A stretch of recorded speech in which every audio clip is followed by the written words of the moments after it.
Oke, Assalamualaikum warahmatullahi wabarakatuh.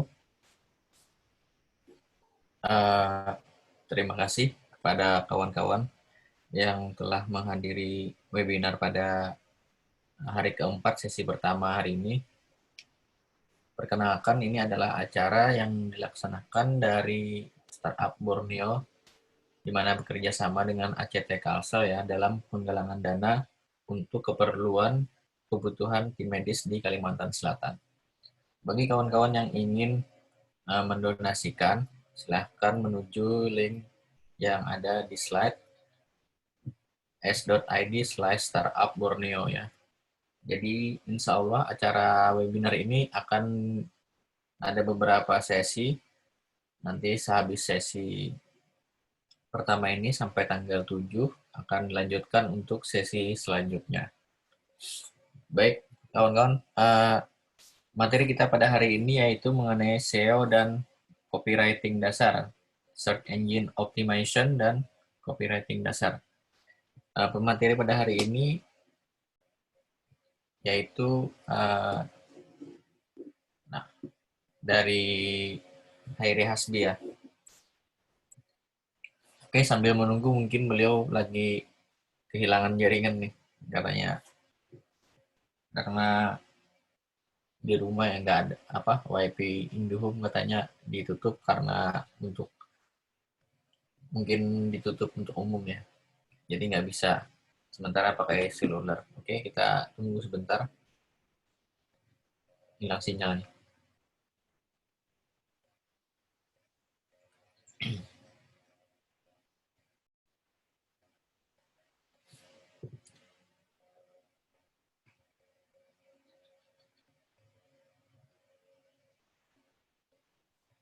Sinyal lagi tidak stabil katanya. Oke, tunggu sebentar ya.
Oke, sambil menunggu pemateri kita pada hari ini yaitu Mas Hairi Hasbi, uh, ini dari komunitas blogger Benua. Mungkin ini kayaknya udah senior juga nih, udah lama ngeblog kayaknya. Nah, untuk sekarang beliau sudah mungkin ini ada pekerjaan tetapnya yaitu menjadi guru di sekolah di mana itu di Sebuku ya kalau nggak salah. Oke, mungkin untuk mempersingkat waktu, materi hari ini yaitu mengenai search engine optimization dan copywriting dasar. Kepada pemateri, gimana pemateri? Ready? Cek suara pemateri. Oke, oke, Oke, ready? ya siap. Langsung aja mulai. Ya, Oke, pada pemateri dipersilahkan. oke, Assalamualaikum warahmatullahi wabarakatuh. Oke, terima kasih kepada kawan-kawan yang mau bergabung di acara Startup Charity Event dalam membantu kawan-kawan yang sedang terkena virus corona. Di sini kita bisa belajar di sini lo menyampaikan materi tentang SEO dan copywriting dasar. Oke. Yang pertama kita akan sampaikan tentang SEO atau Search Engine Optimization. Oke, yang pertama itu adalah konsep dasar SEO-nya. Apa itu SEO? SEO adalah kepanjangan dari Search Engine Optimization, adalah suatu cara atau teknik untuk membuat situs atau blog kita berada pada halaman atau posisi satu di mesin pencarian atau search engine seperti Google, Bing, Yahoo, kemudian ada Yandex. Tidak saya tulis di sini menulis. Kemudian pengertian dari SEO itu adalah sangat luas, tetapi semuanya mencakup hal-hal yang sama, yaitu mengoptimisasi suatu halaman pada website atau blog agar berada pada halaman atau posisi satu di search engine dengan kata kunci yang kita target. Nah, manfaat menggunakan teknik SEO ini adalah itu untuk mendatangkan traffic, meningkatkan penjualan bagi mereka yang berjualan, kemudian meningkatkan daya saing, dan juga lebih kuat dan bertahan di halaman satu. Ini adalah manfaat dari teknik SEO pada untuk blog ataupun nantinya digunakan untuk penjualan atau hal yang lain. Apakah SEO itu mirip dengan Google Ads atau iklan divisi lainnya yang sekarang ada Instagram Ads? Banyaklah layanan-layanan berbayar yang digunakan untuk membuat blog atau layanan kita nangkring di halaman. SEO itu bukan Google Ads ataupun iklan PPC lainnya. Jadi seperti ini. Misalkan kita punya kata kunci itu ada jual grosir kaos anak di Bandung. Nah, kalau yang namanya Google Ads atau bayar, maka otomatis akan berada di nomor satu pencarian karena menjadi prioritas sebab itu menggunakan layanan berbayar. Sedangkan SEO itu berada di bawahnya. Itu dengan konsep-konsep nanti dijelaskan lagi di slide berikutnya. Nah, ini perbedaan SEO dan iklan PPC seperti Facebook Ads, Google Ads, Instagram Ads. SEO itu gratis, sedangkan iklan PPC itu berbayar jelas dan nominalnya pun beragam, mungkin bermacam-macam ya. Pada yang kemudian proses masuk halaman satunya atau nangkring di nomor satu halaman Google itu lebih lama karena butuh proses. Kemudian ada lagi langsung di halaman satu kalau iklan PPC. Sedangkan SEO itu persaingannya cukup besar. Dan sedangkan iklan PPC lebih diutamakan Google karena jelas memang banyak. SEO juga konsisten dan kokoh. Sedangkan iklan PPC itu hanya pada masa pembayarannya saja. Kemudian SEO juga lebih hemat untuk jangka panjang karena optimisasi kita untuk hal-hal yang lama. Tapi kalau iklan PPC itu terus atau banyak mengeluarkan uang, namun bisa menghasilkan lebih cepat kalau Andi Hermawan kemudian menurut riset menurut 26% orang membuat Google Ads atau sejenis iklan PPC lainnya, sedangkan 74% orang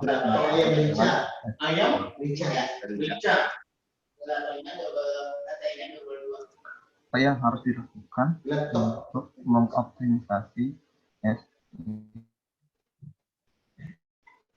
Tahapan SEO itu ada beberapa tahap. Yang pertama dulu kita harus meriset kata kunci. Nah, yang dibilang dengan kata kunci itu adalah misalkan kita ingin berjualan, misalkan berjualan sepatu. Nah, kata kunci yang kita gunakan misalkan sepatu murah Banjarmasin. Nah, kata kunci sepatu murah Banjarmasin itu kita riset apakah persaingannya bisa membuat penjualan kita lebih besar atau tidak. Yang kedua, setelah riset kata kuncinya, kita membuat blog atau apalah yang digunakan untuk media penjualan kalian. Kemudian yang ketiga, membuat konten. Yang dimaksud membuat konten itu bisa artikel, kalau memang fokusnya di artikel. Kemudian bisa juga membuat konten dengan bentuk video yang sekarang mungkin lebih banyak digunakan. Kemudian juga bisa menggunakan slide, PPT atau apalah. Kemudian bisa juga menggunakan gambar, atau bisa digabung dengan semuanya, baik artikel, video, slide, gambar, dan sebagainya yang relevan dengan kata kunci yang kita didik dengan SEO on page. Nah, kemudian yang keempat itu meningkatkan nilai halaman dengan cara backlink. Dengan cara backlink atau disebut dengan SEO off page. Nah, hal apa yang paling perlu diperhatikan dalam teknik SEO adalah riset kata kuncinya. Kenapa kata kunci itu sangat perlu? Karena ini menjadi dasar bagi kita untuk menentukan apakah penjualan atau blog kita yang kita buat itu bisa tetap bertahan di nomor 1 dan bisa masuk ke dalam ranking 1.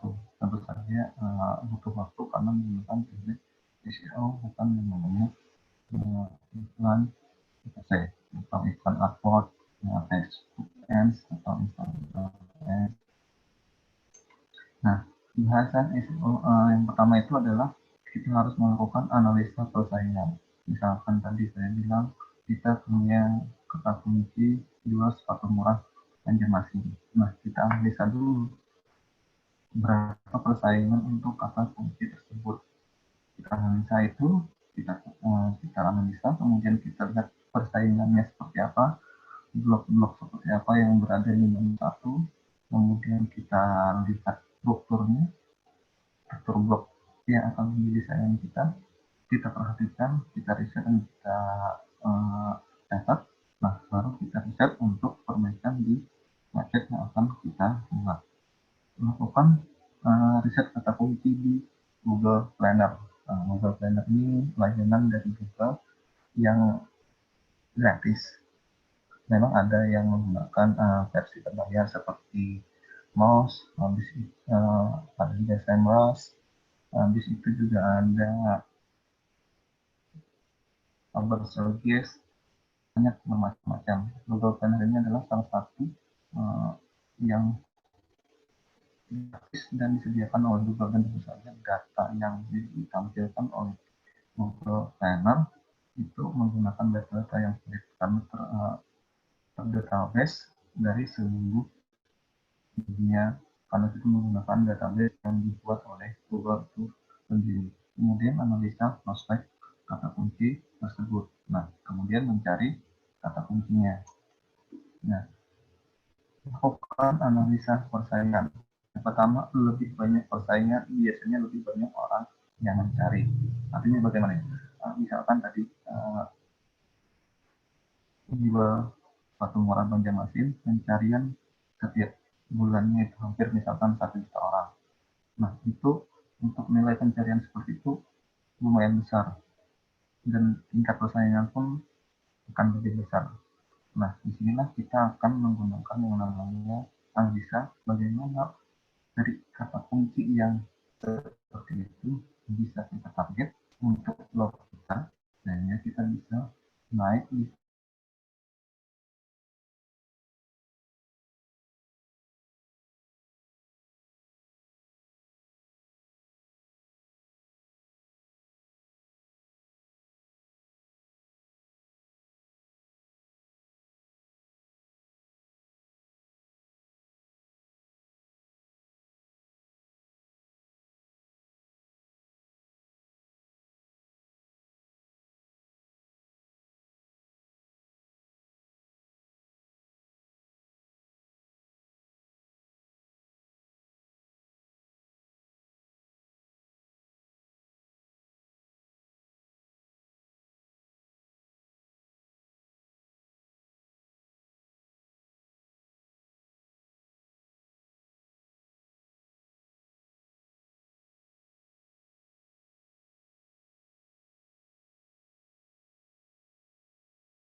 Oke, mohon maaf ya kepada kawan-kawan sekalian. Mungkin ini ada kesalahan teknis ya. Ada jaringan yang kurang mendukung di pemateri. Mungkin kita sambil tunggu sebentar dulu. Semoga ini jaringannya membaik.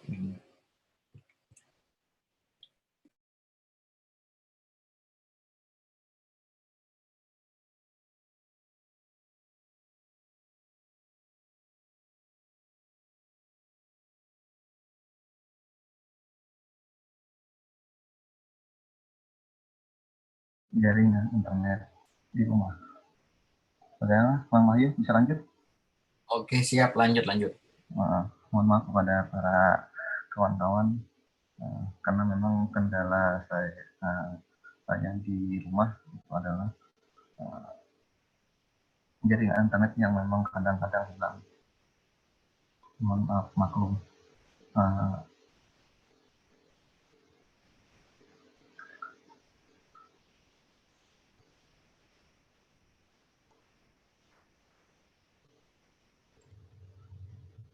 kita lanjut.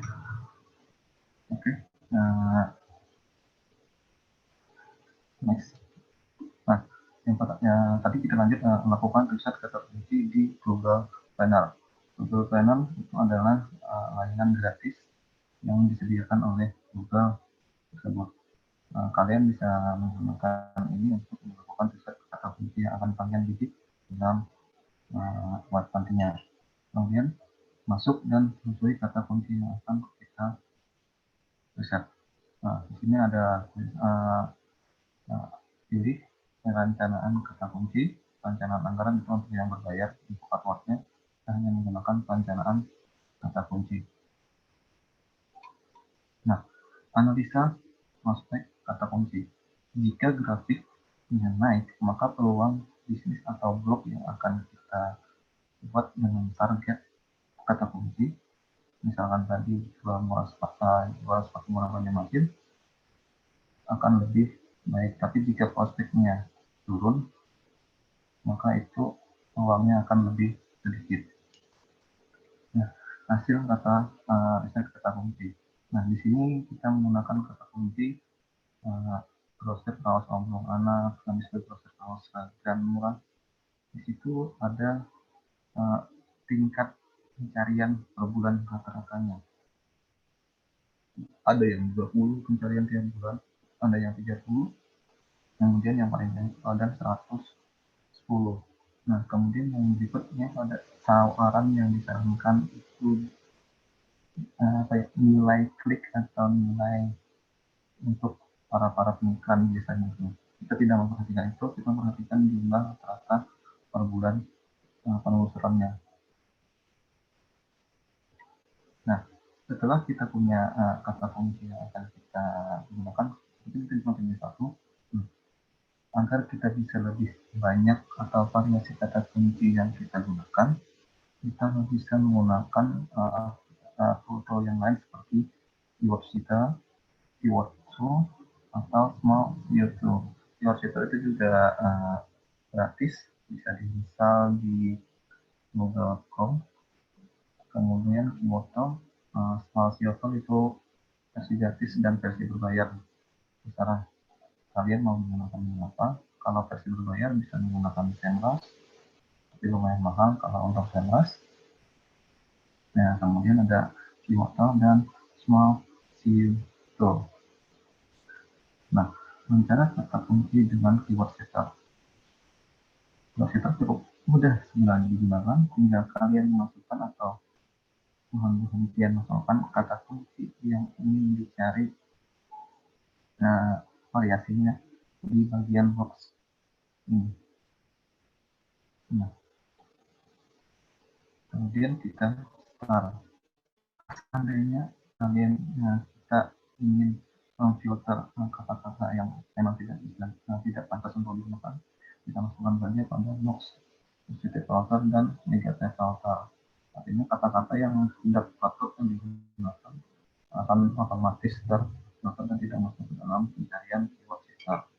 Nah, misalnya kita kunci dengan keyword tool. Keyword tool ini sebenarnya free, tapi bisa juga dengan versi penilaiannya dengan keyword outbound-nya. Biasanya Muhammad menggunakan keyword flow ini untuk mencari variasi kata kunci yang akan digunakan dalam penulisan konten artikel yang dibuat. Nah, di sini kalian pilih targetnya seperti apa, apakah untuk Google, artinya untuk pencarian web, atau untuk target YouTube, kemudian link, atau untuk App Store. Dan di sini kita sudah pilih bisa menggunakan search-nya Google.com atau Google.id atau negara lain, dan keyword yang kita gunakan itu bahasa Indonesia. Nah, mencari kata kunci dengan small filter ini banyak sebenarnya tool yang dimiliki oleh small filter, bukan hanya keyword, tapi sensor.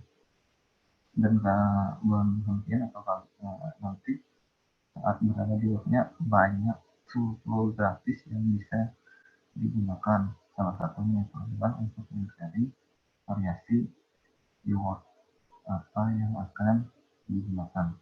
Misalkan kita ingin menggunakan buat browser kawasan anak Bandung, berapa variasi yang akan kita gunakan. Nah, sekarang kita masuk ke pembahasan yang kedua. Oke, setelah tadi kita belajar tentang dasar SEO, karena ini yang belajar dasar artinya menggunakan apa itu SEO, kemudian apa itu on-page nanti dijelaskan di materi selanjutnya. Nah, konsep SEO ini kita bisa gunakan dalam penulisan artikel, kemudian yang bisa diterapkan agar konten tersebut masuk menjadi ranking 1. Maksud sekali, yang namanya SEO itu bukan hanya kata kunci yang diriset, tapi penulisan konten yang akan kita mencoba yang menjadi patokan oleh Google dalam menampilkan apakah masuk ke ranking 1 atau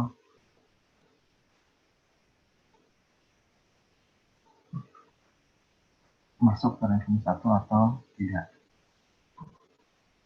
Jadi kalau misalkan konten yang kita tulis itu bagus dan memang sesuai yang diinginkan Google, maka untuk menjadi ranking 1 dalam search engine optimization kan lebih mudah. Jadi bukan hanya kata kunci, itu termasuk dalam SEO on-page, artinya dari kontennya, habis itu dari penulisannya, habis itu bagaimana kita menata layout tampilan dalam blog kita. Nah, di konsep copywriting ini dasar ini kita merasakan secara tingkat 3. Yang pertama, kenalan misalkan konsep copywriting ini lebih banyak digunakan dalam bentuk landing page atau untuk jualan sebenarnya. Jadi untuk yang sering jualan, konsep copywriting ini lebih banyak digunakan. Jadi pernahkah kita berpikir untuk menjual sesuatu dengan tulisan? Dengan mudah, cukup kita tampilkan fitur, manfaatnya, cantumkan harga, dan cara beli sudah selesai. Tapi apa yang terjadi sebenarnya? Tidak ada yang mau membeli produk kita tersebut.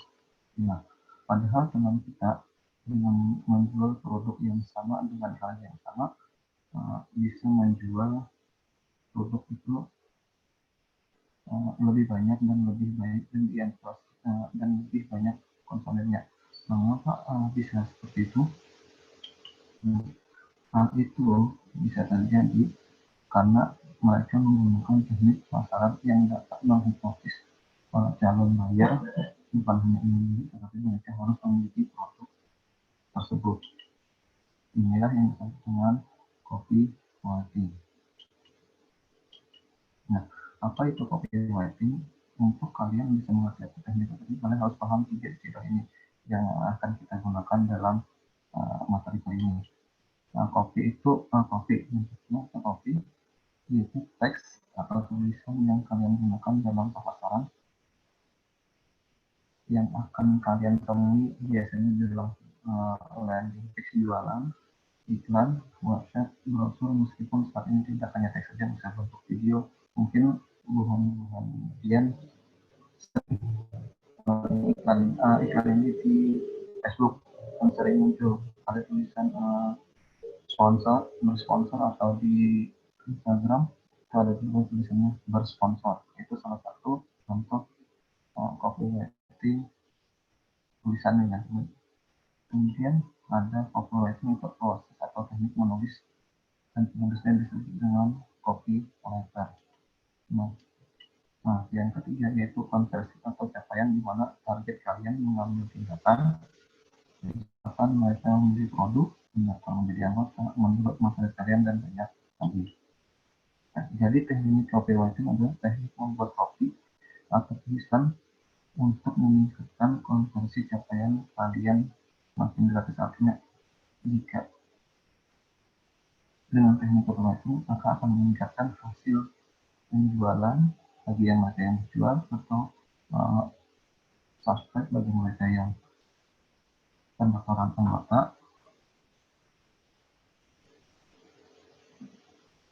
Nah, lalu kenapa kita butuh copywriting?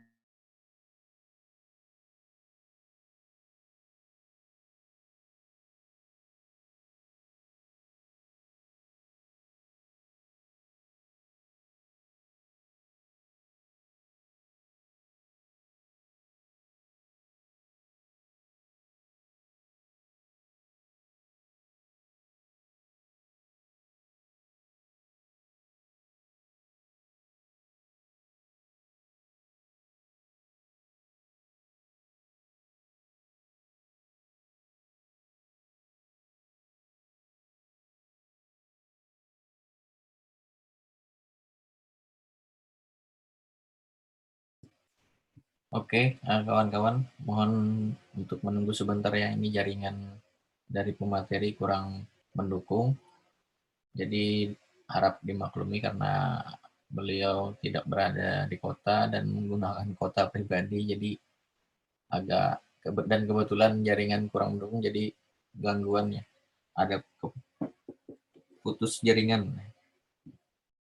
Mohon kawan-kawan kesediaannya untuk kita menunggu pemateri ya.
Oke, lalu kenapa kita butuh copywriting?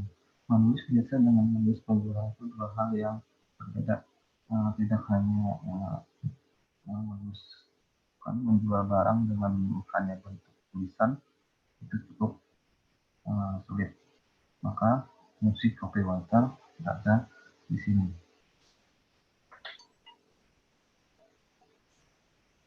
Nah, misalkan kita ingin memasarkan sebuah produk kepada 100 orang, di mana biasanya dalam 100 itu hanya bisa terjual satu produk, tapi dengan teknik copywriting kita bisa meningkatkan sales jual kita menjadi 5 produk terjual. Kita juga tahu dalam perkembangan saat ini penjualan produk secara online sangat disukai, apalagi dengan wabah yang sedang melanda Indonesia saat ini, terutama virus corona. tingkat penjualan secara online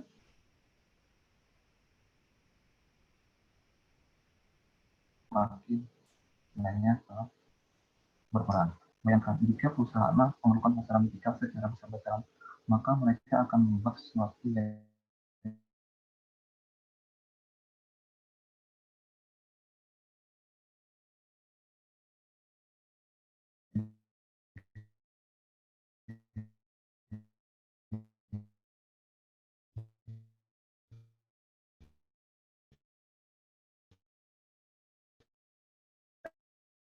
Anda sendiri.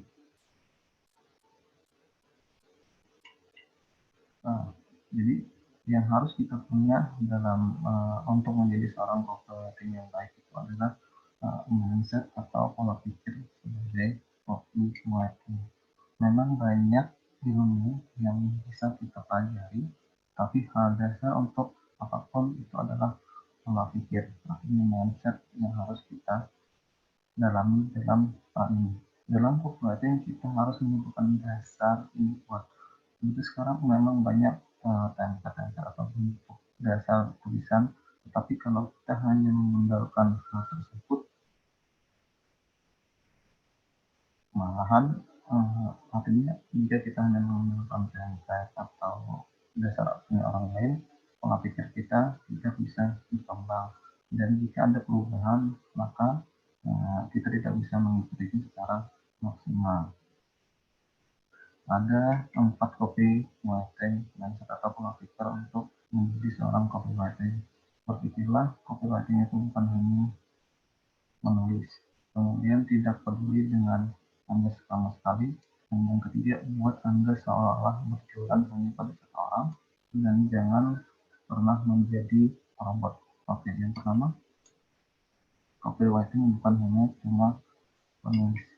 Ingat, masa dulu jika ingin menyampaikan sesuatu, maka media yang kita pakai itu hanya tulisan saja.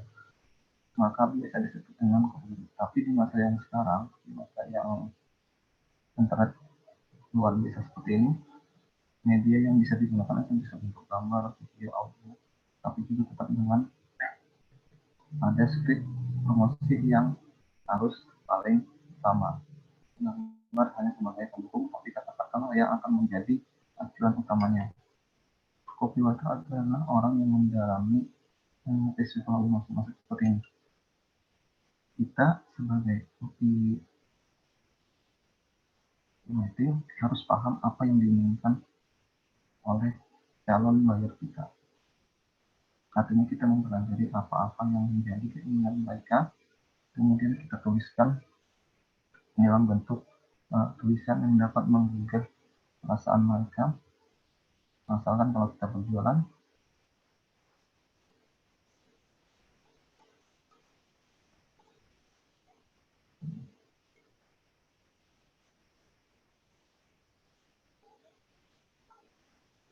artinya saat kita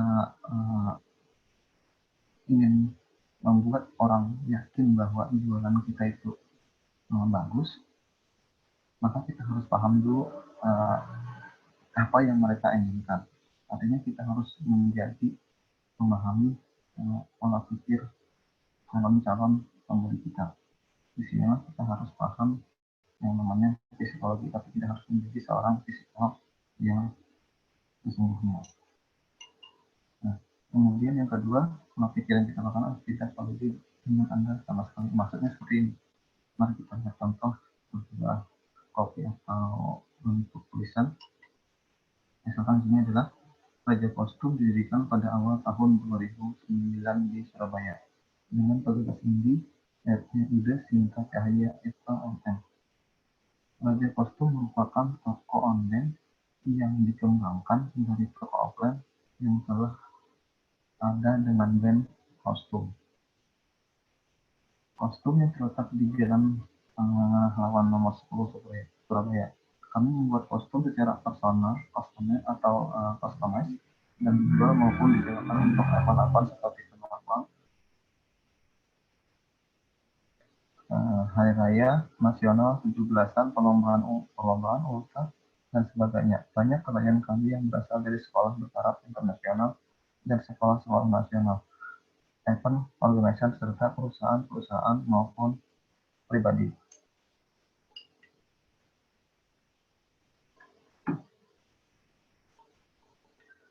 Nah, jika kalian membaca hal seperti ini, apakah kalian bosan dengan apa yang dijelaskan dalam tulisan tersebut? Siapa sih yang peduli dengan sejarah bisnis kita kalau tujuan kita hanya untuk meningkatkan jualan atau transaksi kita? Artinya, ngapain belum kita nih menjelaskan sejarah berdirinya misalkan perusahaan atau apa, tapi yang kita kejar itu tingkat penjualan dari produk itu tersebut. Jadi, untuk menjadi copywriter, berikanlah calon customer kalian informasi yang mereka pedulikan dan menjadi tujuan mereka kenapa mereka mencari info tersebut. Setelah kalian tahu hal mendasar apa yang mereka butuhkan, Anda masuk sebagai copywriter untuk menjelaskan masalah tersebut, barulah mereka akan peduli dengan Anda, maksudnya dengan produk yang Anda jual.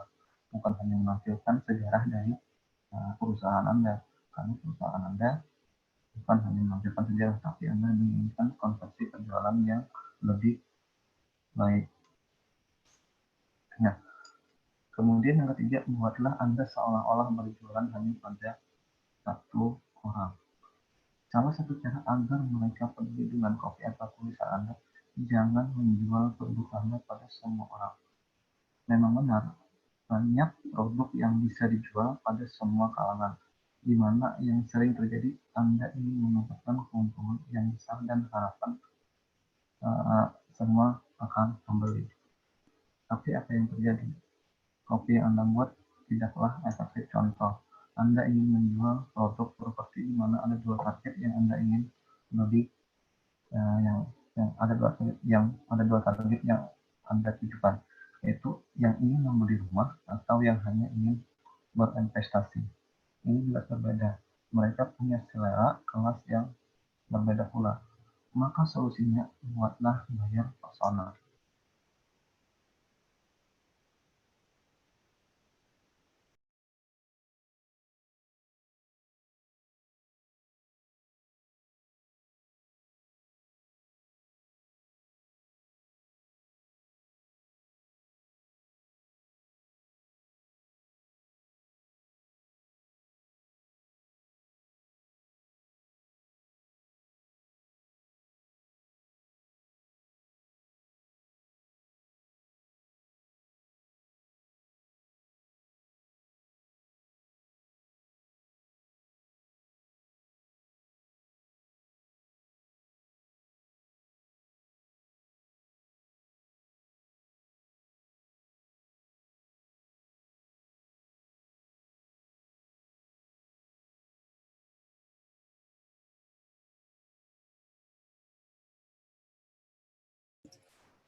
Mohon maaf, ini ada gangguan jaringan lagi ya.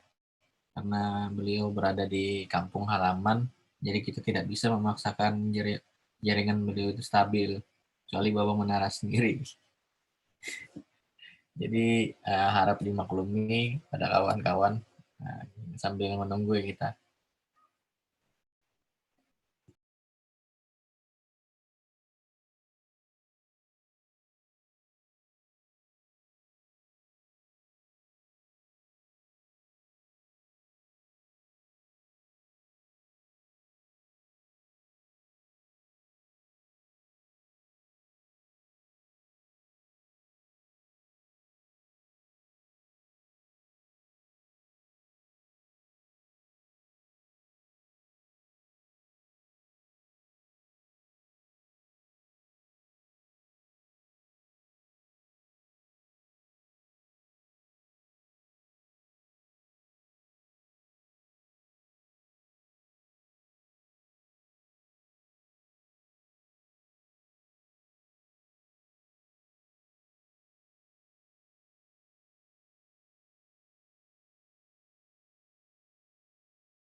Oke, lanjut.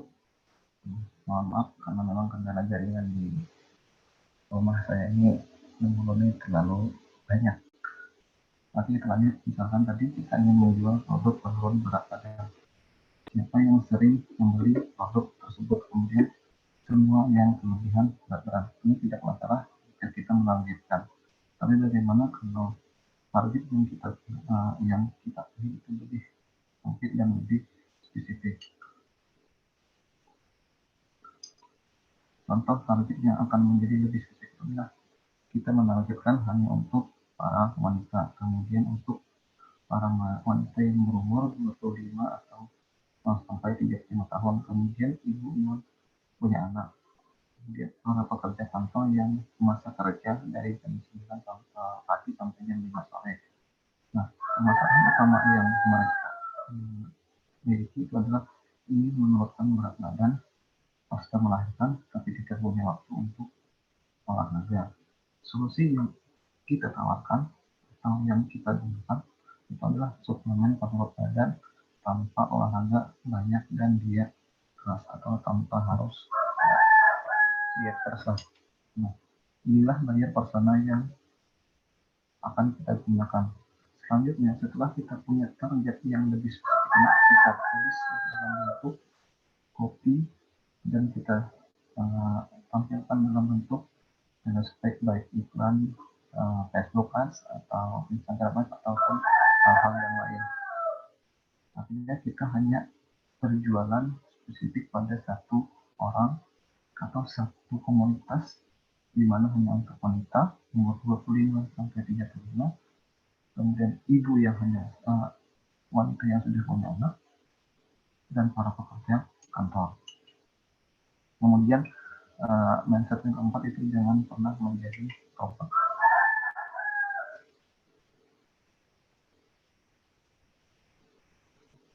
Nah, pernah dengar ejaan yang disempurnakan dalam bahasa Indonesia mungkin itu menjadi rujukan kita. Diharuskan menggunakan bahasa yang baku. Ya, kalau dalam penggunaan yang formal mungkin bahasa baku bisa kita katakan bagus, tapi kalau dalam istilah copywriting, kalau kita menggunakan bahasa yang baku itu menjadi mungkin hal yang agak aneh kalau digunakan. Misalkan contoh seperti ini, di era digital seperti saat ini, copywriting merupakan hal yang sangat penting bagi entrepreneur yang ingin melakukan pemasaran secara online maupun offline. Copywriting dapat diartikan sebagai proses menulis kreatif dalam bentuk pemasaran, periklanan, dengan maksud mempengaruhi individu atau kelompok dalam pengambilan keputusan. Copywriting meliputi teks, gambar, video maupun audio yang tercantum dalam iklan. Baik brosur, billboard, katalog. Nah, ini terlihat baku. Artinya kata-kata yang digunakan memang sesuai ejaan bahasa Indonesia yang baik benar. Maka akan terlihat kurang menarik. Tapi kalau kita gunakan bahasa yang sering kita pakai, artinya simple, maka itu akan menjadi lebih menarik karena memang saat ini pengguna internet itu adalah rata-rata umur 20 sampai 40 tahun ke atas. Salah satu triknya adalah jangan menggunakan bahasa yang sehari-hari. Coba kita bayangkan apa yang masalah yang ditemukan oleh, misalkan kita punya teman, mereka punya masalah dan mereka cerita. Apa yang mereka ceritakan kita dengar dan kita cermati kata-kata kalimat yang mereka perlukan. Kemudian jangan ciptakan kalimat yang asing atau tidak sering didengar. Artinya gunakan sebagai contoh ada sebuah jasa layanan, misalkan pembuatan website di mana mereka menuliskan fitur dan keunggulan seperti ini. Yang pertama, toko dalam genggaman. Yang kedua, kontrol toko Anda dimanapun. Kemudian yang ketiga, toko Anda ada di semua perangkat. Sistem manajemen pelanggan lengkap. Kemudian fitur tambahan dan membuat blog di dalam halaman kamu sendiri. Ini contoh. Tapi kalau kita lebih sederhanakan, kalau kita lihat itu seperti menerjemahkan dalam bahasa Inggris ke dalam bahasa Indonesia.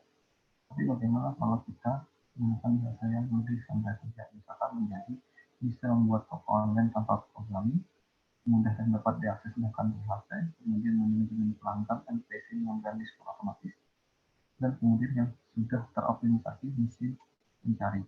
Nah, itu babak pertama. Sekarang kita masuk ke babak yang kedua atau hal yang perlu dimiliki untuk menjadi copywriting, yaitu adalah menggunakan AIDA dalam penulisannya. Misalkan kita berpikir seperti enaknya nulis apa ya, mungkin sering terjadi ya, otak tiba-tiba kosong, yang berjam-jam tidak menghasilkan apapun, dan kalaupun menghasilkan hasilnya tidak bagus. Tapi ada formula yang bisa kita gunakan untuk menulis suatu copywriting dengan struktur yang lebih baik, yaitu AIDA. Apa itu AIDA? AIDA itu A adalah attention, kemudian I untuk impress, D untuk desire, dan A untuk action. Dengan AIDA kita bisa dapat membuat tulisan sehingga calon buyer kita akan menjadi lebih tertarik. Misalkan, coba bayangkan, tanpa AIDA kita menghasilkan penjualan hanya di 2,3%, tapi saat kita menggunakan AIDA ada peningkatan karena kita melakukan attention, interest, desire, dan action. Sekarang kita bahas untuk tiap-tiap katanya. Yang pertama itu adalah attention. Copy yang baik itu harus dapat mampu menarik perhatian pembaca. Artinya tulisan yang baik untuk para calon buyer adalah kita harus menulis mereka tertarik dengan apa yang kita jual. Misalkan dari penelitian Self tahun 2013, kita harus menarik perhatian pengunjung dalam waktu 8 detik. Luar biasa bukan? Harus dalam 8 detik kita harus menarik perhatian. Lalu bagaimana kita menarik perhatian mereka? Ada 3 elemen cara menarik perhatian calon pembeli. Yang pertama, judul dalam tulisan kita, kemudian gambar, dan yang ketiga adalah kalimat pembuka. Ini yang harus kita perhatikan dalam penulisan copy. Nah, ini tips menggunakan 3 lini dalam penulisan copy. Yang pertama, berikan apa yang buyer persona inginkan terkait bisnis. Sajikan solusi masalah utama dari buyer persona Anda. Kemudian buat mereka merasa, ini yang aku cari. Kemudian contoh jika kita ingin menjual produk penguat berat badan, seperti kita lihat di dokter tadi, ya perusahaan ibu karir yang belum lama melahirkan. Ini kalimat yang mungkin bisa membuat calon pembeli Anda. Ini menurunkan berat badan hingga 20 kg dalam sebulan tanpa diet ketat dan mengisi diri. Kemudian yang kedua, kembalikan tubuh langsing Anda seperti dulu lagi. Yang ketiga, tidak punya waktu dan energi untuk olahraga. Sekarang Anda juga bisa menurunkan berat badan tanpa perlu merasa tempat kerja. Mungkin kita sering melihat sales tag dalam berbagai produk kesehatan. Mereka menggunakan kata kunci seperti aman, tanpa efek samping, ataupun murah. Memang kalimat seperti itu sering digunakan, tapi hal tersebut bukan menjadi pokok masalah dari para ibu-ibu yang baru melahirkan tersebut. Yang jadi masalah dalam ibu-ibu yang melahirkan tersebut adalah mereka tidak punya waktu untuk olahraga, kemudian mereka cuma bisanya di kantor. Maka kita menggunakan kata-kata yang hanya menarik perhatian mereka, seperti tanpa perlu olahraga berat, Anda sudah bisa menurunkan berat badan. Nah, yang kedua yaitu interest. Tahap dua dalam membuat mereka tertarik pada Anda atau saudara-saudara, karena kita sudah membuat mereka perhatian dengan apa yang kita buat. Selanjutnya, buat mereka akan terus membaca copy yang Anda tulis atau kita tampilkan tersebut. Untuk memancing hal tersebut, kita sediakan mereka informasi-informasi yang digunakan, seperti fakta, statistik, studi kasus, kondisi terbaik, kemudian alasan. Nah, dengan Anda menggunakan suplemen merek AAA, Anda akan cepat, misalkan mampu menurunkan berat badan hingga 20 kg dalam kurang 30 hari, bisa menggunakan lagi baju kesayangan Anda, makin dicintai suami Anda, tetap punya banyak waktu dengan keluarga dan pekerjaan Anda. Contoh ini tidak menggunakan kalimat dasar yang seperti fakta statistik, sebab tidak perlu harus menggunakan semua konsep tersebut untuk mencari kopi yang bagus. Nah, yang ketiga itu desire atau hasrat, kalau kita bisa artikan tahap ini, kita akan membuat mereka sangat ingin produk atau layanan kita dengan cara menyebutkan manfaat produk atau layanan kita. Tapi perlu diingat, kita mungkin salah menggunakan antara fitur dan manfaat, ini dua hal yang berbeda. Fitur itu penjelasan dari komponen yang kalian berikan dari produk, sedangkan manfaat itu keuntungan yang akan bayar atau calon pembeli kalian rasakan melalui fitur yang kalian jelaskan. Misal, tetap dengan penjualan suplemen penurun badan tadi, bahan obat 250 gram miligram ekstrak teh hijau, 2,5 miligram vitamin B6, dan 10 miligram L-karnitin. Ini fitur bayar, ini adalah fitur. Calon pembeli kita mungkin tidak akan peduli dengan hal seperti ini, karena mereka hanya peduli tentang bagaimana mereka menurunkan berat badan mereka. Tapi jika kita memberi penjelasan manfaat dari seperti ini, diperkaya dengan ekstrak teh hijau dan vitamin B6 yang akan mempercepat metabolisme dan pembakaran lemak meski Anda duduk di depan komputer. Ditambah lagi dengan L-carnitine untuk melindungi tulang, jantung, ginjal, dan kekebalan tubuh selama proses penurunan berat badan, serta menjaga ibu menyusui tetap terjaga nutrisinya. Ini adalah manfaat yang kita tampilkan. Dengan adanya penjelasan fitur manfaat, buyer akan ingin sekali memberi di sini ya, desire atau hasrat mereka terpacu dan ingin membeli produk Anda. Tahap yang kedua, dengan memancing emosi negatif dan memberikan solusi.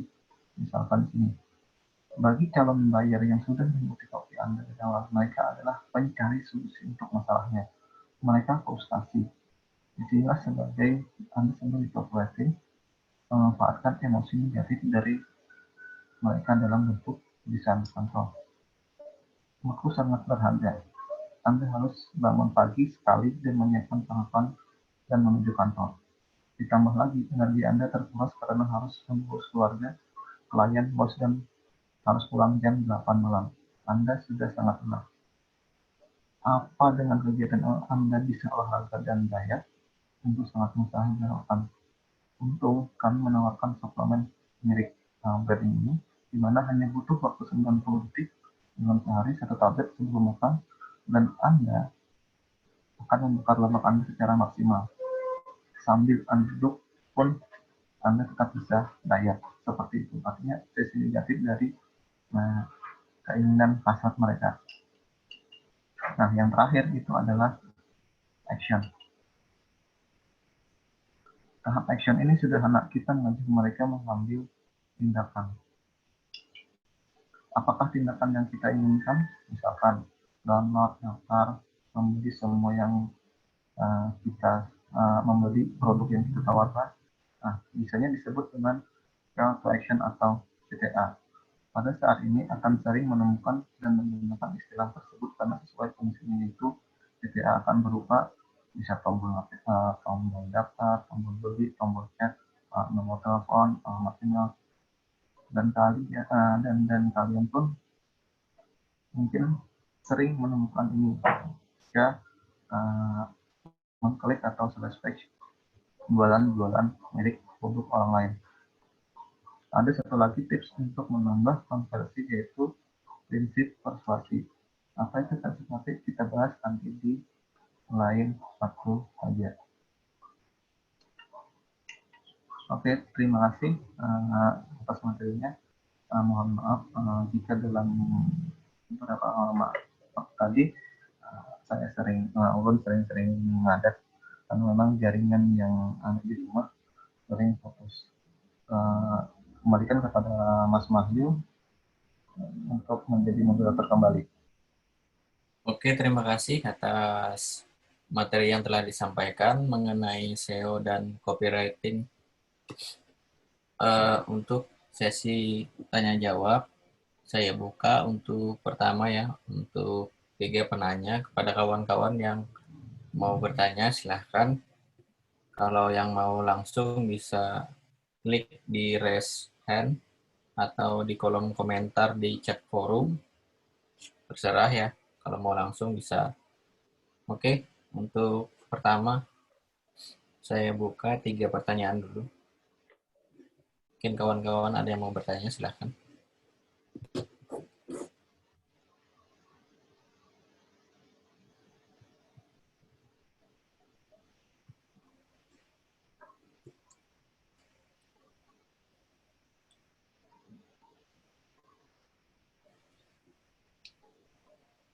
Oke, sambil menunggu pertanyaan dari kawan-kawan sekalian, mungkin ini Mas Hasbi ya. Iya.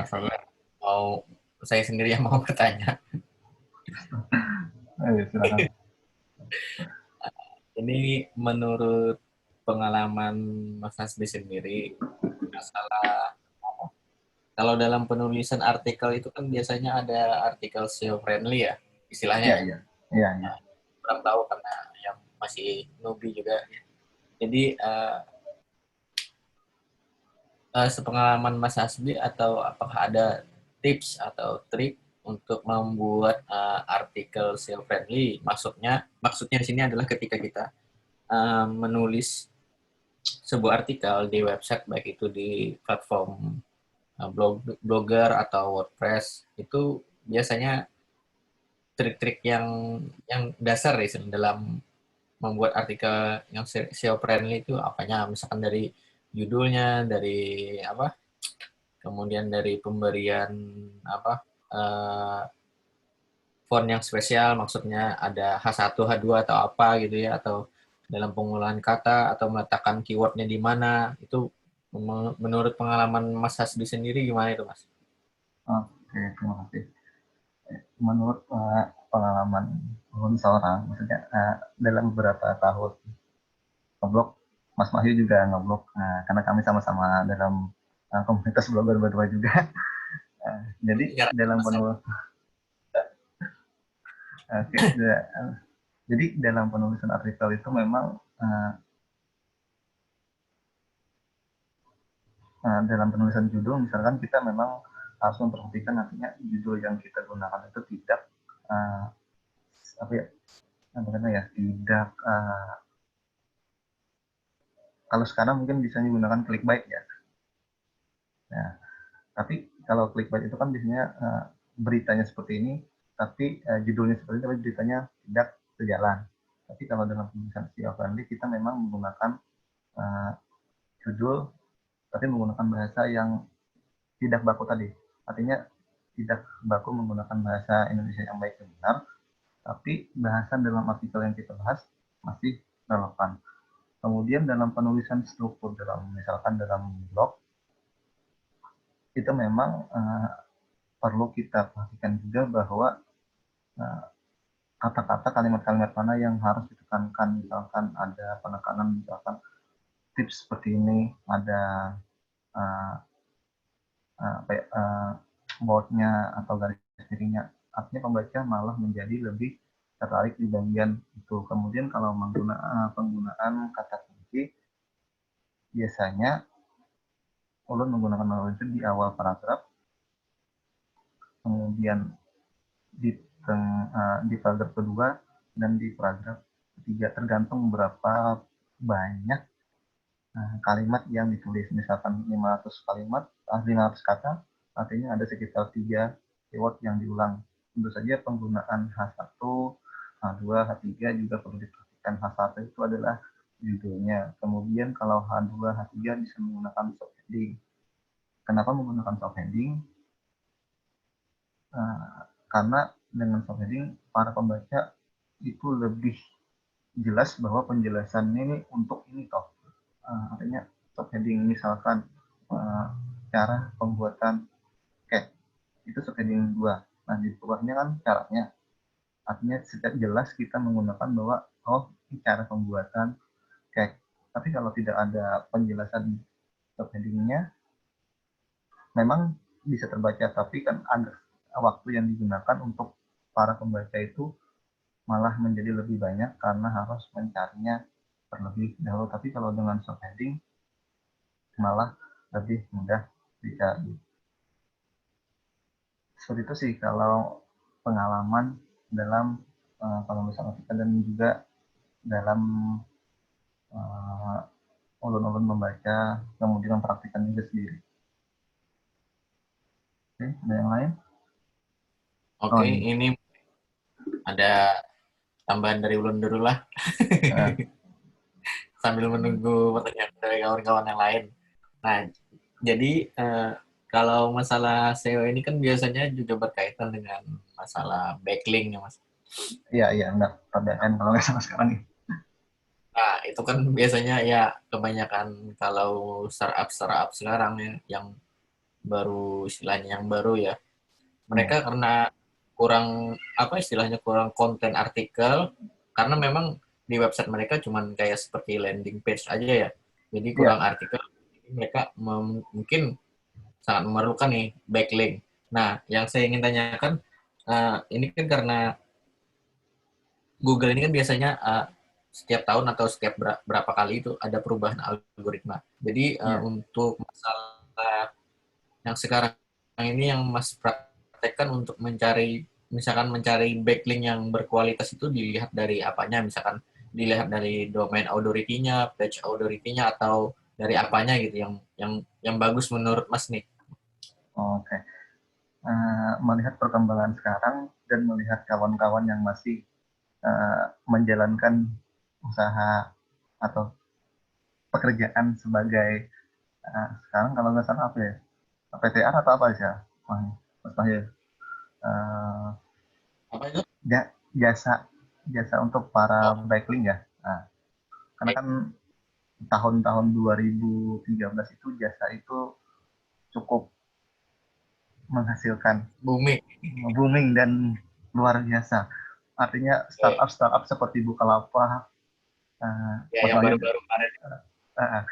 kalau sekarang kan baru-baru. Kalau dulu kita Bukalapak, habis Tokopedia, Traveloka, untuk meningkatkan authority mereka, dulu mereka menggunakan yang namanya backlink atau SEO on page. Artinya kalau bisa disederhanakan, Tokopedia, Bukalapak, dan Traveloka itu menggunakan blog-blog yang lain untuk menunjang bahwa mereka itu terpercaya di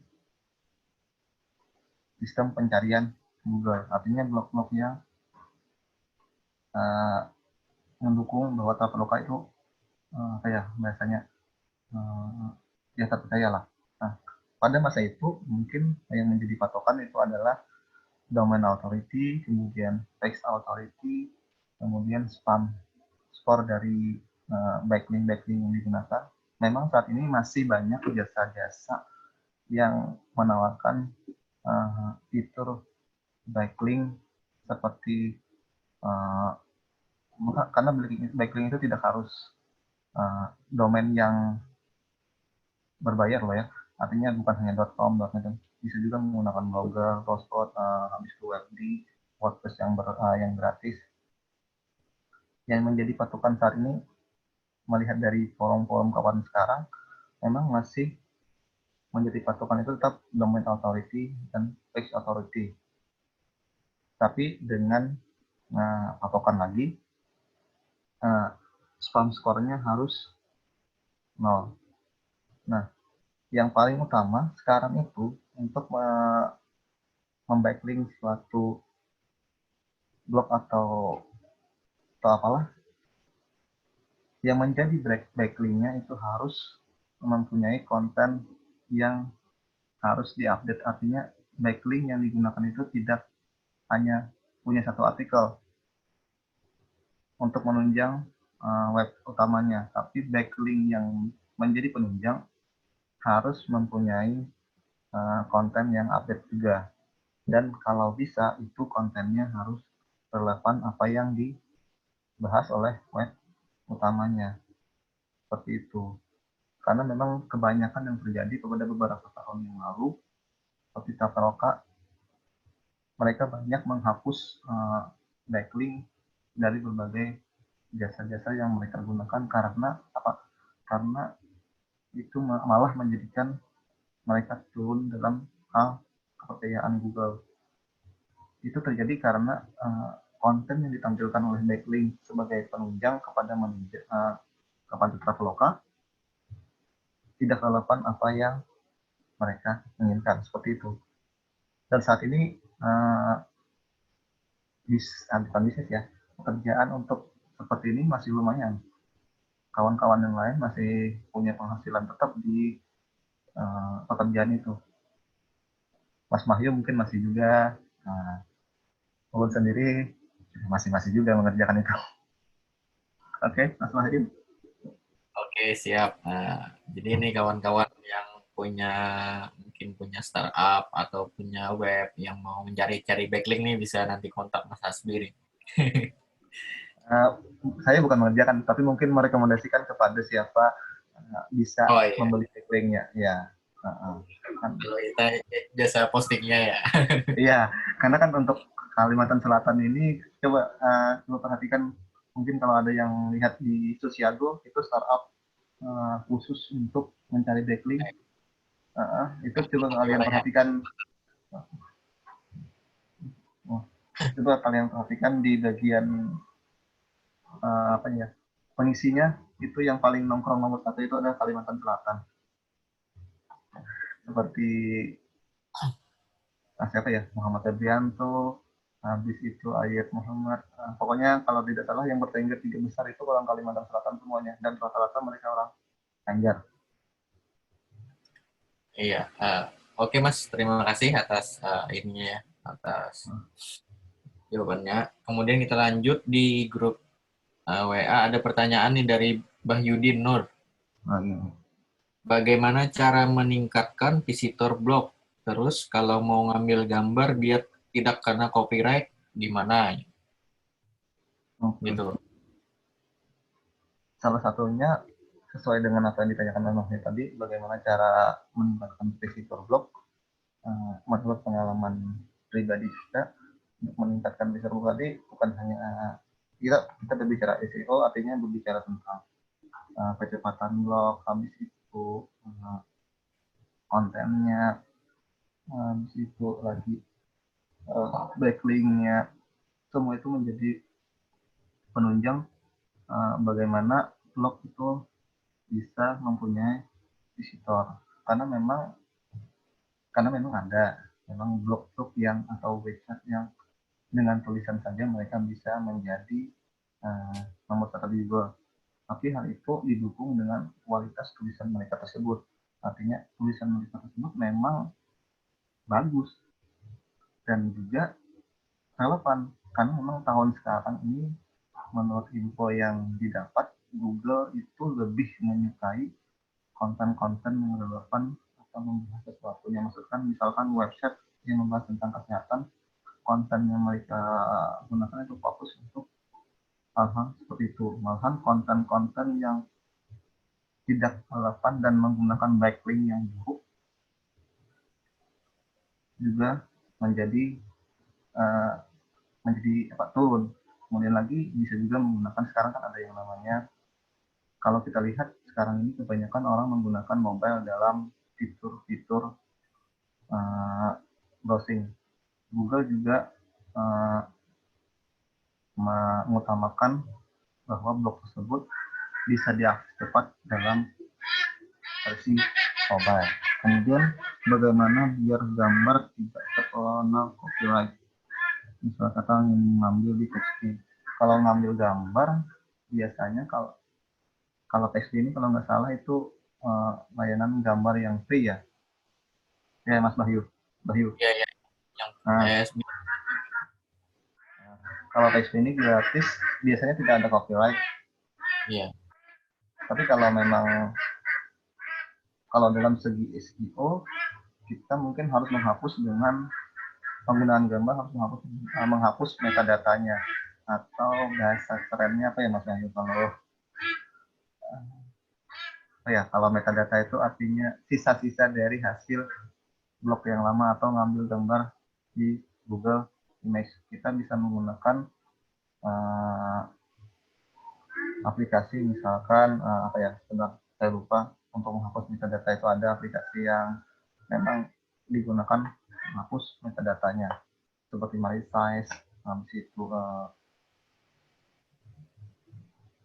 tapi biasanya kalau sudah metadata itu dihapus, copyright-nya pun akan hilang.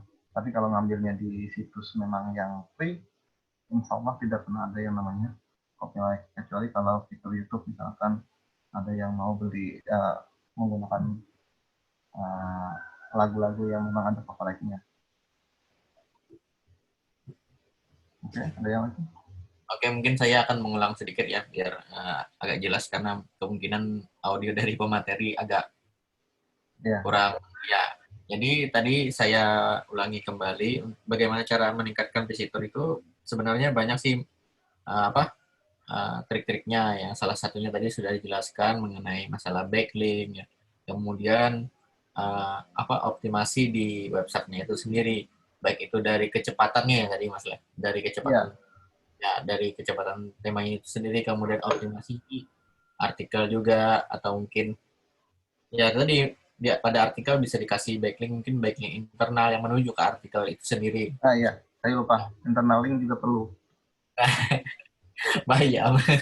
Nah, jadi untuk yang kedua tadi ya, untuk copyright, mengatasi masalah copyright tadi, menurut Mas Hasbi tadi kan bisa kita bisa menggunakan tools ya untuk menghilangkan meta title atau apa pada gambar yang telah kita ambil tadi ya, atau paling lebih aman tadi ya cari di situs-situs yang gratis seperti Pixabay, Unsplash dan lain macamnya, itu banyak ada yang gratis ya. Nah, itu lebih aman. Oke. Mungkin itu jawaban dari Mas Hasbi tadi yang saya ulangi. Kemudian ada pertanyaan lagi selanjutnya dari Muhammad Jailani. Sebelumnya, perkenalkan, saya Jailani, saya blogger pemula dan masih pakai subdomain, tapi alhamdulillah sudah keterima AdSense. Nah, karena sudah keterima AdSense, saya jadi semangat nih ngeblog dan rencana mau ganti domain. Pertanyaan pertama, apakah ganti domain mempengaruhi akun AdSense dan artikel yang udah one page ya? Maksudnya udah yang page one. Jadi, apakah ya ganti domain itu mempengaruhi akun AdSense dan artikel yang page one? Kemudian, seberapa penting backlink? Oh, mungkin ini udah ada dibahas tadi sedikit ya, seberapa penting backlink. Ya, mungkin itu pertanyaannya, Mas. Silakan. Oke, nah, terkait masalah AdSense. Nah, untuk AdSense ini kan ada dua tipe, hosted dan non-hosted. Nah, untuk Mas siapa tadi? Mas Jailani, tipe AdSense yang terdapat itu apakah hosted atau non-hosted? Nah, kalau yang non-hosted itu kan biasanya didaftarkan dengan subdomain berbayar.com. Blogger biasanya non-hosted itu. Dengan domain gratis dari blogger itu sendiri, itu akan menghasilkan AdSense yang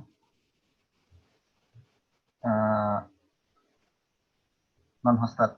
Nah, kalau didaftarkan dari awal menggunakan domain yang berbayar, maka itu akan menjadi akun hosted. Setahu ulun sendiri, antara misalkan ini karena kasusnya ingin merubah dari domain berbayar ke domain yang dari domain tidak berbayar menjadi domain berbayar ya. Ya. Nah, kalau seandainya migrasi, maka akun tersebut tidak bisa digunakan lagi untuk domain yang baru. Sepengetahuan saya dalam akun AdSense itu ada dua tipe. Nah, kemudian apakah jika merubah karena pindah, maka migrasi semua konten, foto, link, semuanya akan berubah? Tentu saja akan berpengaruh. Menjadi dari subdomain awalnya ranking 1, ketika diubah atau dimigrasi ke menjadi domain yang berbayar, tentu semuanya akan berubah. Kenapa jadi berubah? Karena Google akan merilis kembali link-link baru dari domain yang baru. Artinya misalkan kita punya domain lama, jualbeli.blogspot.com, bla bla bla bla. Nah, kita migrasi ke jualbeli.com. Itu struktur linknya sudah berubah. Yang dibaca Google pertama, yang menjadi nomor 1 itu jualbeli.blogspot.com. Itu yang sudah terdata di search engine. Tapi ketika kita merubahnya kamu jadi jualbeli.com, Google akan mendata kembali dari awal itu. Karena linknya berubah. Tentu saja akan berpengaruh. Ya, seperti itu. Oke.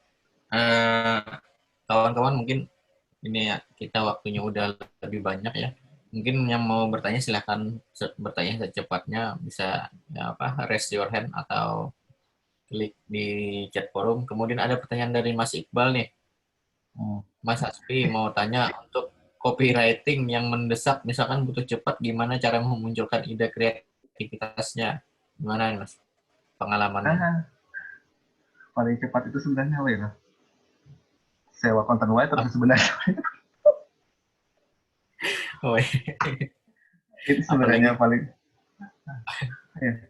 apalagi desak 1 hari 2 hari ya. Iya, kalau mendesak. Nah, sebenarnya paling mendesak itu sebenarnya kita memang menggunakan jasa content writer yang berpengalaman. Karena memang banyak sekarang copywriter yang berpengalaman sekian tahun menulis hal-hal yang berbagai materi lah. Tapi kalau memang harus mencari ide sendiri juga, ya mungkin share dengan kawan, habis itu sharing bagaimana. Ya seperti itu lah. Kalau hanya memunculkan ide yang cepat, mungkin saya sendiri pun juga butuh waktu kalau hal seperti itu. Terima kasih Mas Iqbal. Mungkin ada tambahan dari ini ya, pengalaman saya pribadi juga. Kalau mau cepat ini, saya lihat ini apa, konten-konten orang yang istilahnya kita cari referensi, kemudian kita paraphrase ya. Paraphrase ini dengan teknik tulisan kita sendiri ya Mas, mungkin Ya, udah iya. sering. Itu Nah, terlalu sering digunakan itu. itu jalan kedua setelah ini ya apa, setelah kita, kalau kita nggak mau sewa content writer ya itu tadi caranya. Iya, karena memang content writer saat ini tidak terlalu Writer mahal juga, tidak terlalu murah juga. Tapi ya, cuman kualitasnya yang kita cari. ya, kalau kualitas yang udah bagus itu mungkin agak lama juga, menunggu antrinya banyak ya. Iya, saya sendiri pun juga sekarang ngantri. Nah, karena masa segini sering pesan artikel nih, mungkin ratusan per bulan. Nanti kalau mau ada Oke, yang banyak, itu saya sekarang. oke kawan-kawan, mungkin ada yang ditanyakan. Oh gini Mas, mungkin bisa ini nih apa, ditunjukkan kepada kawan-kawan sekalian ini, blog andalan Mas ini, mungkin sebelum kita Belum, akhir. belum jadi. Enggak, maksudnya blog yang sering istilahnya, yang mungkin ya monetize-nya agak lumayan, udah banyak. Mungkin salah satu aja Mas, jangan jangan sampai ratusan yang ditampilkan. Salah Punya satunya orang aja lain, mungkin. Jadi punya orang lain kawan-kawan aja. mungkin bisa, Ya mungkin jadi punya. patokan punya si Bang Jimmy Ahyari.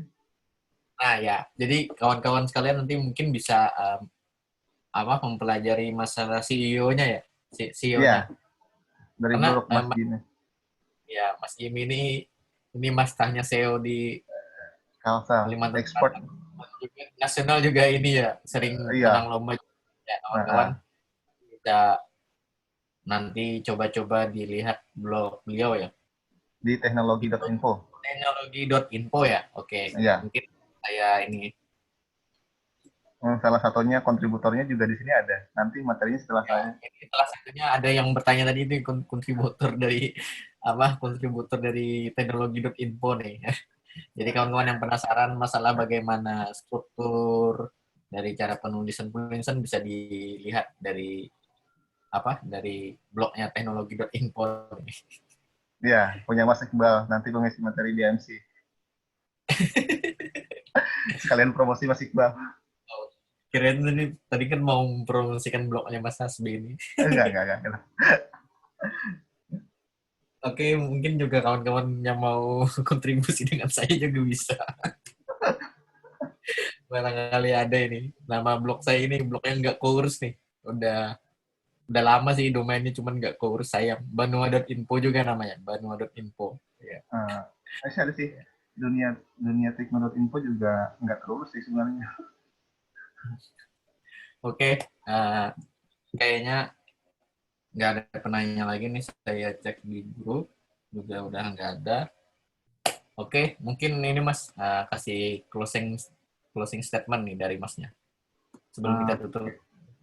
Closing statement-nya ya tetap semangat, kemudian juga di tengah musibah yang melanda Indonesia yaitu virus corona, tetap jaga kesehatan, yang memang kerjaannya WFH, work from home dari awal sampai akhir, maksudnya memang tanpa ada dampak, ya silahkan tetap, tapi tetap menjaga kesehatan. Kemudian bagi mereka yang terdampak seperti saya sendiri, seperti saya sendiri, karena harus bekerja WFH dan harus pulang kampung dari perantauan, bagi teman-teman tetap semangat, tetap belajar, kemudian mudah-mudahan nanti juga Mas Niko, Mas Mahyu sama Mas Iqbal untuk SWI batch 2 bisa terlaksana di bulan-bulan berikutnya. Karena saat ini SWI sedang dibatalkan.